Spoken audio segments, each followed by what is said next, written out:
Lord Krishna नमन everybody, Lord Krishna नमन to all.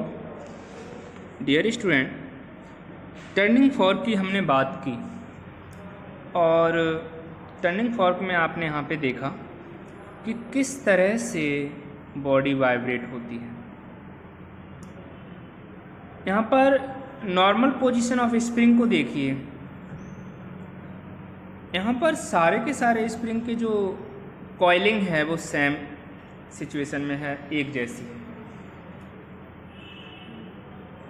Second वाले स्प्रिंग में देखिए तो कहीं पर ये बहुत ज़्यादा कंप्रेस हो गए हैं और कहीं पर रेयर फ्रैक्शन हो गया है। जहाँ पे कंप्रेस हो गए हैं वहाँ C लिखा हुआ है और जहाँ रेयर फ्रैक्शन है वहाँ R लिखा हुआ है। तो ये वाइब्रेट हो रहा है, दैट्स मीन्स यहाँ वाइब्रेशन दिख रहा है। Sound wave are longitudinal wave. Sound wave जो होते हैं लॉन्गिट्यूडनल वेव होते हैं। When a body vibrates, then it compresses the air surrounding it and form a area of high density called compression. जब कोई भी वाइब्रेटिंग बॉडी कंप्रेस करती है, air sounds it and form area, तो ये पूरा का पूरा एक एरिया ऐसा बना लेती है जिसमें हाई डेंसिटी हो जाती है और इस हाई डेंसिटी एरिया को हम क्या कहते हैं? कंप्रेशन कहते हैं। क्या कहते हैं? कंप्रेशन कहते हैं। ठीक है student. Compression is the part of wave in which particle of medium are closer to one another forming high pressure. Compression एक ऐसा भाग है किसी भी वेव का जिसमें पार्टिकल्स को मीडियम के मीडियम पास पास आ जाता है, मीडियम के पार्टिकल पास पास आ जाते हैं, one another forming high pressure, और यहाँ पर ये हाई प्रेशर जनरेट कर देता है। क्या जनरेट कर देता है? हाई प्रेशर जनरेट कर देता है। This compression move away from the vibrating body, और इस टाइप का जो कंप्रेशन होता है वो कहीं ना कहीं बॉडी को वाइब्रेट कर देता है। When vibrating body vibrate back a area of low pressure is form called rare fraction.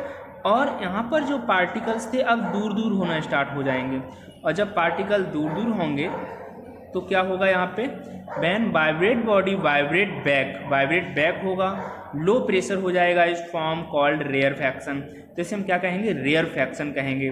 Rare fraction is the area of wave in which particle of the medium are further apart from one another forming a low pressure और low density area. यहाँ पर जो rare fraction है किसी भी particle का, medium का, यहाँ पर from one another forming a low pressure, तो एक बार यहाँ पर लो प्रेशर बनता है, लो डेंसिटी एरिया। तो रेयर फ्रैक्शन एक low density area, low pressure वाली एरिया होती है। ठीक है स्टूडेंट। प्यारे विद्यार्थियों, व्हेन बॉडी वाइब्रेट बैक, और दोबारा से जब बॉडी वाइब्रेट होती है, and fourth a series of compressions and rarefaction is formed in air resulting in sound wave। तो यहाँ पर कंप्रेशन और रेयरफैक्शन फॉर्म होते हैं, एयर में साउंड वेव्स प्रोड्यूस होते हैं। ठीक है। Propagation of sound wave is propagation of density change. तो यहाँ पे देखो एक पूरी पट्टी दिखाई दी गई है, यहाँ पर कंप्रेशन हुआ है, डेंस ग्रेटर डेंस है, यानी पास पास पार्टिकल आ गए हैं। फिर उसके बाद रेयर फ्रैक्शन में पार्टिकल दूर दूर हो गए हैं, फिर पास आ गए, फिर दूर हो गए, फिर पास आ गए, फिर दूर हो गए। यही बार बार रिपीट किया गया है dear student. Sound need medium for propagation. Sound को मीडियम की आवश्यकता होती है, प्रोपेगेट करने के लिए माध्यम की आवश्यकता होती है। बिना माध्यम के साउंड ट्रैवल नहीं कर सकता। प्यारे विद्यार्थियों, एक बार फिर से क्लियर कर लीजिए कि बिना माध्यम के, बिना मीडियम के साउंड ट्रैवल नहीं कर सकता। ठीक है। Sound wave are mechanical wave, ये यांत्रिक तरंगें होती हैं। जो कौन सी तरंगें होती हैं? यांत्रिक तरंगें होती हैं। It need material medium for propagation like air, water, steels. यह मटेरियल जो है इसे मीडियम के द्वारा ही प्रोपेगेशन होता है, एक जगह से दूसरी जगह ये वेव जा सकते हैं, या तो एयर में, या वाटर में, या स्टील में। It can not travel in vacuum. यह जो है वैक्यूम के अंदर ट्रेवल नहीं कर सकता। वैक्यूम मीन्स होता है निर्वात। निर्वात ऐसी जगह होती है जहाँ का कोई एटमॉस्फेयर नहीं होता है। आप एक रूम की सारी गैसेस बाहर निकाल दें तो वहाँ वैक्यूम क्रिएट हो जाएगा। An electrical well is suspended in air tight well jar connected with vacuum pump.